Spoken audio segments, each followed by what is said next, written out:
Welcome back to Unbiased, your favorite source of unbiased news and legal analysis. Welcome back to Unbiased. Today is November 6th, and this is your daily news rundown. I have a couple of things to say to start this episode because I always want to keep it real with you. It'll take a few minutes, maybe 3 to 5 minutes, so if you don't care what I have to say, feel free to fast forward, but these are important messages. I think they're important messages, so please stick around and hear what I have to say.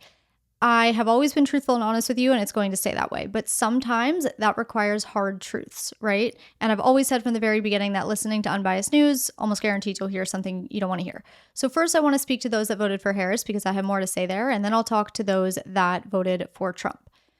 To those that voted for Harris, the first thing I want to say is that my job got a lot harder last night. And I'll explain this, but I do not say that for sympathy. Please don't give me sympathy. I say that because right now, many of you don't want unbiased news. And that's just simply because unbiased news does not offer that thing that we as humans love and feed off of, and that is confirmation bias. Right now, you probably just want your feelings validated. You want people to feel your pain with you, and that's perfectly okay. But I need you to understand that my unbiased methodology is not changing. And that means sometimes you are going to hear things you don't want to hear, probably even in today's episode, just like you did last week, just like you did last year. The difference is that now, today, you may have to try a little harder to receive those facts and that information. The second truth I need to tell you is this. The media is scaring you, and the media wants to scare you. Stop letting them. I am going to do an election Q&A in a little bit, but as I was reading through some of these questions, I honestly could not believe some of the things that people have heard through the media. And I'll just give you one example. So a lot of people were asking if Trump is going to take away the right to vote and never leave office. Now, I don't care if you love Trump. I don't care if you hate him. I don't care if you fall somewhere in the middle. He will not be taking away the right to vote, and he will be out of office for good in 4 years. It's important, I'll dive into this more in the Q&A too, but it's important that you know we have a system in this country called checks and balances, and it's in place to ensure that no branch of government goes unchecked, and that includes the president. This means that every action, whether it's an action by Congress, the president, a federal agency, or even the courts, is able to be checked by the other branches of government. So even if, let's just say hypothetically, Trump wanted to take away the right to vote and stay in office forever, which he doesn't want to do, just to be clear, but let's just say for purposes of the hypothetical, he could not do this without the Supreme Court and Congress getting on board and without a constitutional amendment, since the Constitution provides both term limits for the president and the right to vote. Related to this, okay, this is another hard truth. If the House remains Republican controlled, which is still up in the air at this point, and now that the Senate is Republican controlled, and the Supreme Court has a conservative majority, and the president is a Republican president, the checks and balances system does work a little bit differently now than it would if you had a divided Congress, or than it would have, let's say, or than it does currently under Biden's administration, right? For the most part, everyone is on board with one another. But let me be very clear, that does not validate these outrageous claims that we're hearing by the media. And I'm just going to call them what they are. They are outrageous. Some of them are. Let me also be clear about this. If Harris had won this election, I would be saying the same exact thing about Fox News and other conservative networks. These networks, all of them, have to be held to a higher standard, but they're not. And that's why I'm here. I am here to calm your nerves and reassure you that everything is not as crazy as the media makes it out to be. The media makes their money from polarization. So I'll tell you the hard truths when they need to be told, but please stop believing everything the media tells you. I am begging you. I have called out the media on both sides many times for blatant on-air lies. They deceive you. So if I ask you one thing as we navigate these next few weeks, months, and years, please take what you hear on the news with a grain of salt. Please don't believe everything that they say, and please, if something concerns you that you hear on the news, do your own research to validate or invalidate the claims. Now, those that voted for Trump, I hope you celebrate your win because you deserve that just as all winners do. But after you celebrate, I want you to remember where you were 4 years ago and what you felt, assuming that you voted for Trump then too. Remember that sadness, that anger, that frustration, all those feelings that you felt, and then have empathy and compassion for the other side that lost this election. Remember that there are a lot of good people on the other side that are feeling those exact feelings today that you felt just 4 years ago. Be kind to those people. As I said, win or lose, we are in this together. It's on us to keep this country together. Have conversations, hear them out, express your empathy, validate their feelings because you were there not too long ago too, and remind them that we have each other's backs. If you are a listener of this podcast, you are a rational and reasonable human being. So I trust that you are able to do this. And the last thing I will say, and this is for everyone, I have never cared what party you affiliate with or who you vote for. That did not change last night, and that will not change going forward. I am here to help our country, and that includes you, regardless of your political affiliation. My ultimate goal is to bring this country together and heal what feels like an ever-growing divide. I see you, I care about you, and that is why I'm here. So with all of that said, let's now get into this election episode. Starting with an election recap. Last night at 1:23 a.m., News Nation was the first network to project Donald Trump to be the next president of the United States after projecting him to win Pennsylvania. So let's do a quick recap of how we got there, because remember, the winner needed 270 electoral votes. Any combination of states, so long as it adds up to 270. And remember from Monday's episode 2, each state has a certain number of electoral votes determined by the amount of representation they have in Congress. So the more populated states have more electoral votes up for grabs than the less populated states. The first calls were made around 7 p.m. Eastern time yesterday.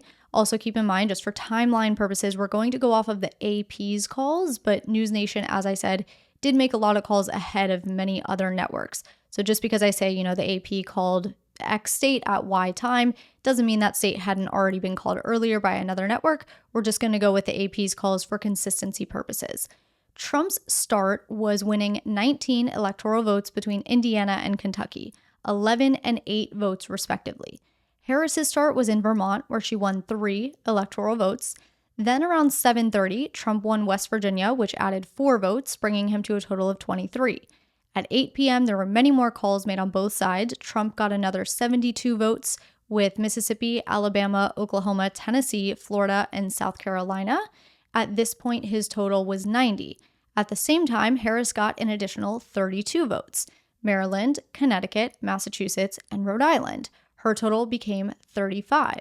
Then around 8:30, they called a few more states. Trump won Arkansas with 6 votes, bringing him to 96. Harris got an additional 36 votes with New Jersey, Delaware, and Illinois, bringing her to 71.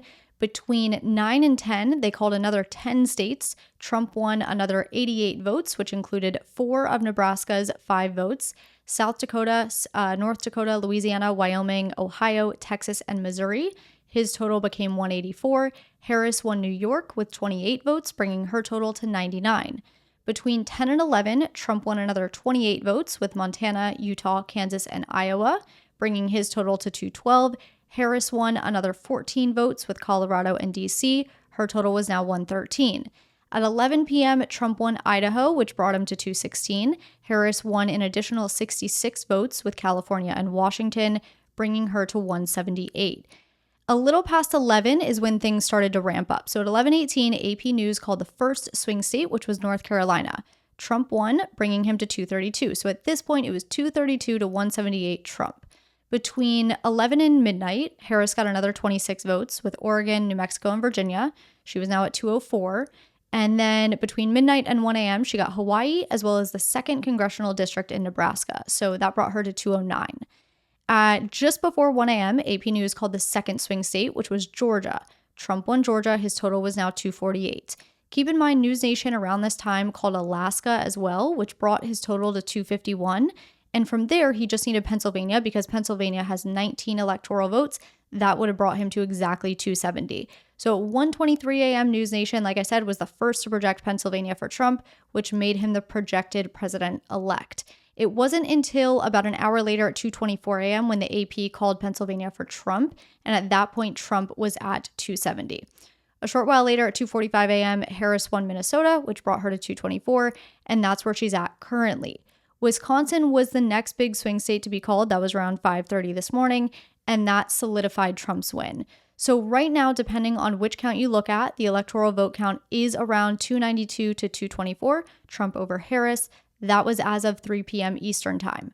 Around 1 a.m., Harris's campaign's co-chair came out to the crowd that was at Howard University, made an announcement that Harris would not be making a speech. And keep in mind, this was before Trump had reached 270, but it was pretty clear at this point where the race was headed.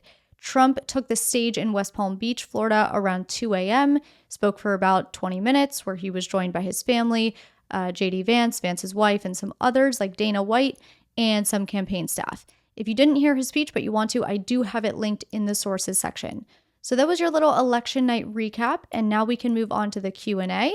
As always, you guys had a ton of questions, but I did my best to narrow them down to the most frequently asked. Just for clarity purposes, I won't be answering any questions that I already answered on Monday. So if you're not sure about things like the Electoral College, how it works, why we have it, etc., go listen to Monday's episode after you're done with this one, and you can find the answers to those questions there. First question, Olivia asked, will Trump actually be able to change democracy? Quote, you will never have to vote again. End quote. I received a ton of questions about this comment that Trump made, so here's the context, and I will play some clips for you so that we can all understand where this is coming from.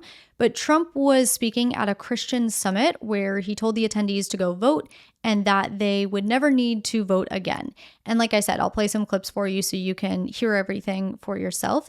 But after this summit and after he made these remarks, Democrats and left-leaning networks started saying that what Trump meant was that he was going to stay in office forever and there was never going to be a need to vote again.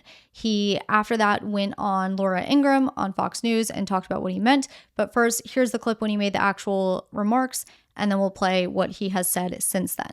If you want to save America, get your friends, get your family, get everyone you know, and vote.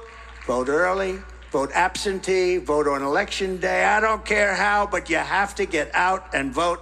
And again, Christians, get out and vote just this time. You won't have to do it anymore. 4 more years, you know what? It'll be fixed. It'll be fine. You won't have to vote anymore, my beautiful Christians. I love you, Christians. I'm a Christian. I love you. Get out. You got to get out and vote. In 4 years, you don't have to vote again. We'll have it fixed so good you're not going to have to vote. So after that, Trump sat down with Laura Ingraham, like I said, on Fox News, and she asked him about his remarks. Here's what he said. It's being interpreted, as you are not surprised to hear, no, by the left as, well, they're never going to have another election. He's saying there's not. So, First time I've even heard. Can you even just respond to that? I said Christians, I started off by saying, just so you understand, you never vote. Christians do not vote well. I'm saying go out. You must vote. November 5th is going to be the most important election in the history of our country. Whether you vote early or not, don't worry about the future. You have to vote on November 5th. After that, you don't have to worry about voting anymore. I don't care, because we're going to fix it. The country will be fixed, and we won't even need your vote anymore, because frankly, we will have such love. If you don't want to vote anymore, that's okay. But you will leave office after 4 years. By the way, and I did last time. Now, for purposes of rounding out this conversation, let's say he did want to take away the right to vote and stay in office forever. Obviously, the videos just said he doesn't want to do that. This is just a hypothetical, just to put your minds at ease. Both of these things, the right to vote and the presidential term limits, are in the Constitution. What that means is that to change either of these things, these constitutional amendments would have to be repealed, specifically the 14th Amendment, 15th, 17th, 19th, 22nd, and 26th. To repeal a constitutional amendment, a new amendment has to be passed. And to pass an amendment, it has to either be proposed by 2/3 of both the House and Senate or by a constitutional convention called by 2/3 of state legislatures. That in and of itself is nearly impossible given the current political landscape. But even after that, after it's proposed, 3/4 of the states have to vote to ratify it before it becomes an amendment. So again, nearly impossible given the current landscape. The odds of any constitutional amendment being repealed is roughly the same as a person living to 80 years old being struck by lightning in their lifetime. In fact, in the history of this nation, only one amendment has ever been repealed, and that was the 18th Amendment's prohibition on alcohol with the adoption of the 21st Amendment. So, in short, even if Trump wanted to do away with the right to vote and do away with presidential term limits, he does not have unchecked authority to do so, and it would be nearly impossible to pass an amendment, multiple amendments actually, because there's many that would need to be repealed. Lucia asked, how are the election results not final yet? Well, there's a difference between calling a race and finalizing the results. The finalization takes a lot of time. States have to finish counting all of the ballots. They have to make sure they have all of the ballots before they're finalized. The election is called when enough votes have been recorded to where the outstanding number of votes cannot make up the gap between the candidates. But the outstanding votes still have to be counted before the results can actually be finalized. And keep in mind, too, certain states like California and Nevada continue counting ballots for days after the election, just as long as those ballots are postmarked by Election Day. So even as we sit here right now, those states don't even have all of the votes in. We are going to take a quick break right here. When we come back, we have a lot more questions to get to. Welcome back. Let's continue on with the questions. Matt asked, if Republicans control the House and Senate, is there a possibility of an abortion ban? I'm not going to sugarcoat it. Anything is possible, but I will say it's not probable. Trump has said that he would not enact a federal abortion ban because his whole goal was to get the abortion issue to the states, and that's what he did, so it wouldn't make any sense to bring the issue back to the federal level. Believe him or not, I don't care. I'm just telling you what the facts are here. With that said, if Congress really wanted to enact a federal abortion ban, they could, right? They would have to pass a bill with a simple majority, which given the current makeup of Congress, I don't really believe they would even be able to do that if they wanted to, but let's assume that they did for purposes of the hypothetical.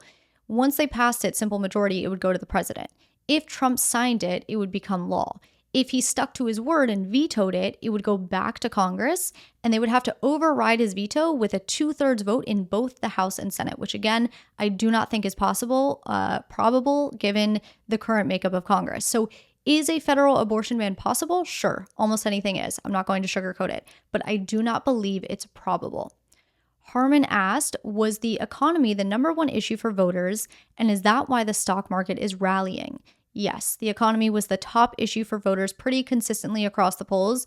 The stock market is rallying because investors are hopeful for the future economy. Think of the health of the stock market as a predictor for what the future economy will look like. So right now, investors are putting their money into the market because they think in, say, 6 months' time, the economy is going to be doing very well. And that is why the stock market's rallying right now. Alyssa asked, why do they call the results for a state before all of the votes have been counted? Well, again, calls are made when the losing candidate has no path to victory in a state. In other words, when there are enough votes favoring one candidate and the numbers make it impossible for the other candidate to catch up because there just aren't enough outstanding votes, the state can be called. So not all votes have to be in. Now, for some states, this even means that they can call the state as soon as the polls close. This typically happens in states where one political party has an established history of lopsided victories. We saw this happen in Kentucky last night, just as an example. But not all votes need to be counted to call a state. Amanda asked, what will happen with the Department of Education? So first of all, getting rid of the Department of Education is not a new idea. Many people don't know this, actually. So Republicans have campaigned on getting rid of the Department of Education since it was created in 1979, because as they argue, one, its existence violates the Constitution because the Constitution doesn't mention education, and two, because the Department of Education is what they call federal bloat. Now, due to Biden's loan forgiveness and gender-related issues in schools, calls for getting rid of the DOE from Republicans have definitely increased. Importantly, too, to this conversation, in the past, Trump actually wanted to merge the Department of Education and Department of Labor. So while he has been louder this time around about dismantling the DOE, it's unclear what he'll actually do once he takes office. Will he dismantle it? Will he merge it? We just don't know. Maybe he leaves it alone. We don't know. There's a ton of questions to be answered as far as where the responsibilities of the DOE would shift to if it was dismantled, how dismantling would work, who would take over federal student loans. there's a lot of unknowns. In all reality, the most probable outcome of dismantling the DOE would be shifting the oversight and responsibilities of the DOE to other already existing agencies. But again, we don't know a lot, and because we don't know a lot, and because there would likely be plenty of legal challenges, we should not expect anything to change with the DOE anytime soon. Shane asked, as president, can he make all of his legal issues go away, both conviction and his pending legal cases? Well, let me first say this. Never before has a president-elect also been a convicted felon. So all of this is uncharted territory. Now, he does have his sentencing coming up next month in his hush money case, but as I've said from the very beginning, he will not go to jail. There are too many legal and constitutional issues with that. He wouldn't have gone to jail if he weren't elected. He certainly won't go to jail now. As far as pardoning himself, that is up in the air. The Supreme Court has never answered the question of whether a president can pardon himself. They may have to answer that question now, and Trump can certainly try to pardon himself. We just don't have that established precedent at this moment. As far as his pending criminal cases, those are up in the air as well. He'll probably have to wait until January before he can actually do anything. But once he does take office, he will probably fire special counsel Jack Smith, which would then allow Trump's DOJ and Trump's attorney general to drop the charges against him and end those cases. And actually, I do think the DOJ is already considering dropping the charges and the cases, but we'll see. Those would be the classified documents case and the federal election interference case. As for the Georgia election interference case, that case is on hold right now, up on appeal. So it'll be up to the court to decide what to do with it at this point. So a lot of unknown, but hopefully that provides a little bit of clarity. Another Instagram user asked, what are the chances that a Supreme Court justice will need to be appointed in the next 4 years? Anything is possible. Anything can happen at any time, right? I mean, Supreme Court justices serve life terms. So it would take one of the justices either passing away unexpectedly or stepping down / retiring. Now, the two justices that are oldest are Justices Thomas and Sotomayor. Thomas is a conservative justice. Sotomayor is a liberal justice. Thomas may retire within the next 4 years to give Trump an opportunity to put a younger justice on the bench, but I doubt Sotomayor would do the same. Sotomayor is a liberal justice, and she does not want a conservative justice taking her spot. So if anything, it would be Justice Thomas retiring or something happening to a justice unexpectedly. But if neither of those things happen, there would be no reason for another appointment within the next 4 years. Philip asked, what were the key deciding factors that led to Trump's outperformance in 2024 versus 2020? Well, we have to take a look at where the country is today versus 2020. And I'm solely speaking facts here and what analysts are saying now after the fact. Hindsight is always 2020. Speaking of 2020, let's talk about where we were then. We were at the height of the pandemic, essentially.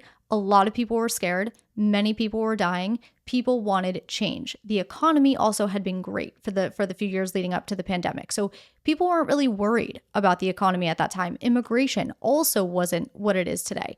So the top issues for voters in 2020 were drastically different than what they were in this election. Today, voters' top issues were those two things, the economy and immigration, abortion just behind those two.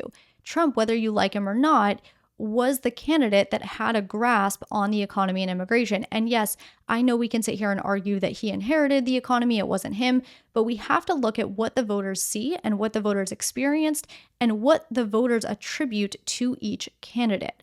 On top of that, the Democratic Party didn't have a chance to choose their strongest candidate. Well, they did, but by the time Biden dropped out, they didn't really have a lot of time. Harris didn't have the time to build a solid platform. In 2020, Biden was a strong Democratic candidate. People knew what Biden stood for. The confidence was there.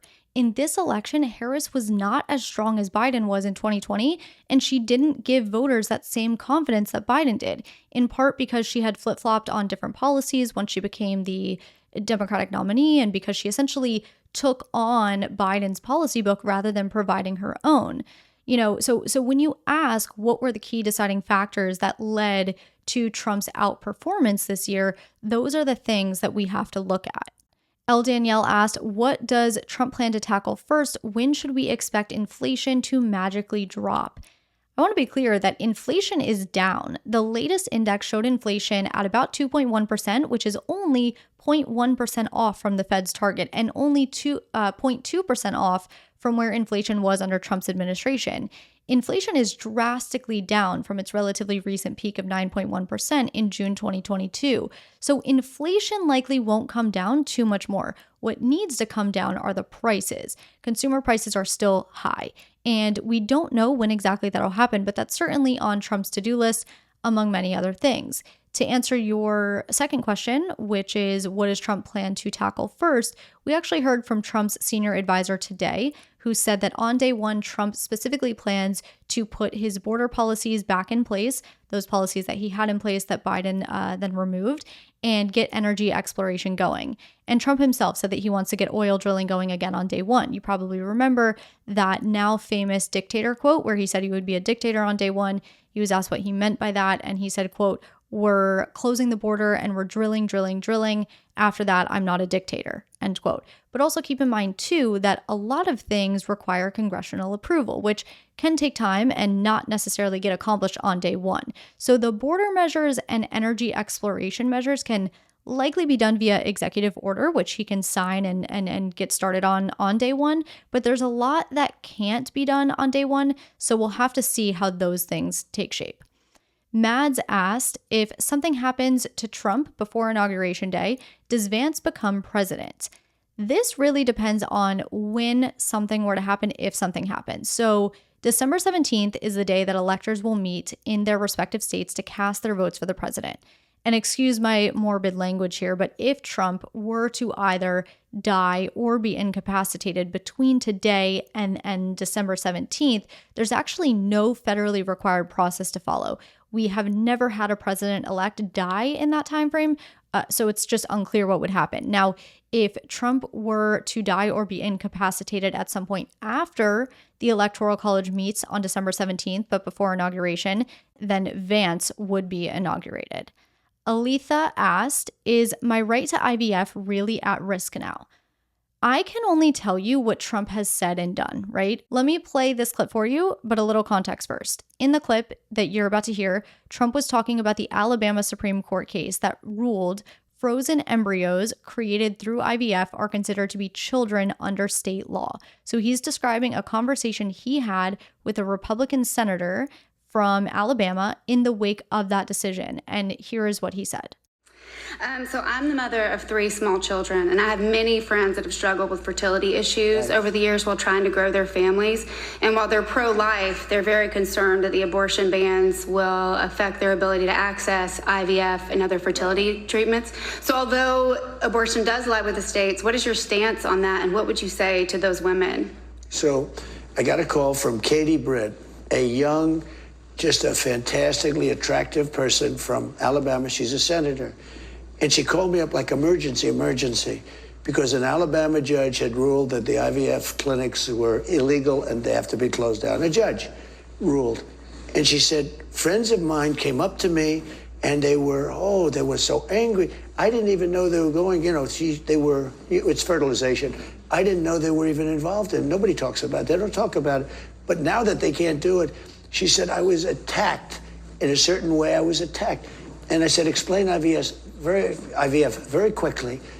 And within about 2 minutes, I understood it. I said, no, we're totally in favor of IVF. I came out with a statement within an hour, a really powerful statement with some experts, really powerful. And we went totally in favor. The Republican Party, the whole party, Alabama legislature, a day later, overturned, meaning approved it, overturned, the judge essentially approved it. And we really are the party for IVF. We want fertilization, and it's all the way. And the Democrats tried to attack us on it, and we're out there on IVF even more than them. So we're totally in favor of it. So that was the clip. And by the way, that statement he's referring to, he made on Truth Social, and it reads, quote, like the overwhelming majority of Americans, including the vast majority of Republicans, conservatives, Christians, and pro-life Americans, I strongly support the availability of IVF for couples who are trying to have a precious baby. Today, I am calling on the Alabama legislature to act quickly to find an immediate solution to preserve the availability of IVF in Alabama. end quote. And as a final note, it's also important to note that both Republicans and Democrats have actually introduced legislation to federally protect the right to IVF, but both parties have issues with each other's legislation, so nothing has been passed.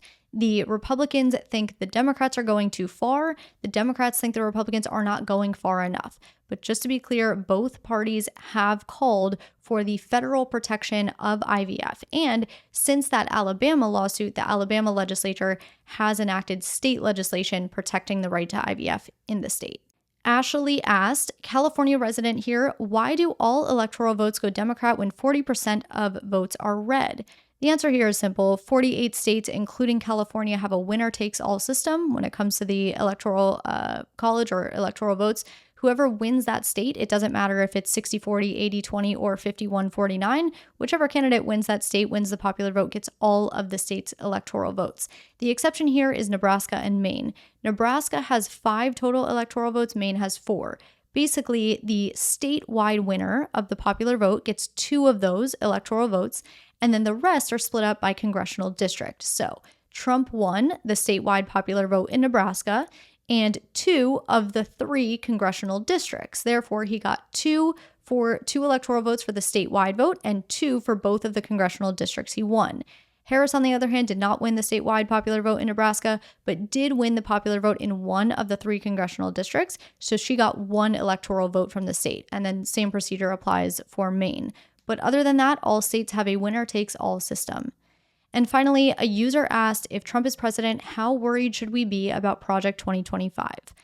I'm going to point you to my July 9th and 10th episodes. July 9th, I did a full explainer episode on Project 2025. July 10th, I answered some of your questions about Project 2025.